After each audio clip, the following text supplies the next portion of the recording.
Click the subscribe button, hit the bell icon to never miss another update. It was a beautiful day in the city of Medina.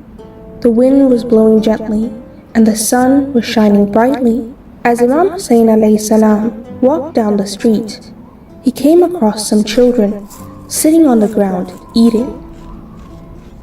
But all they had was a little bit of dry bread. But they thanked Allah for the little they had.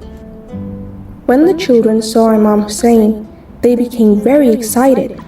They loved him. He was so nice and he always played with them. Imam Hussain greeted them warmly. Salamun alaikum, dear children. They replied, Wa alaikum salam, Imam Hussain. Will you please come eat with us? Imam Hussain smiled and replied, Of course, it would be my honor to eat with you. He sat down, said Bismillah, and joined the children in eating the bread. The children couldn't stop smiling.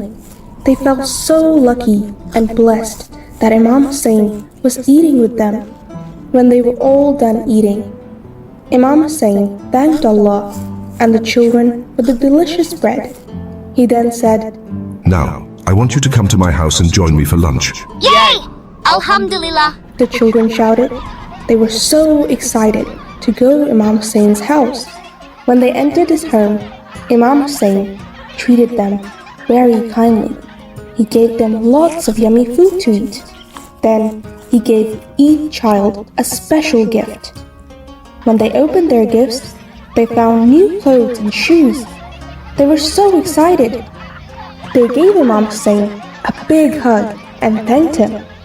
Imam Hussain reminded them to also thank Allah by saying Alhamdulillah. Imam Hussain taught us how to be kind and share. Alhamdulillah.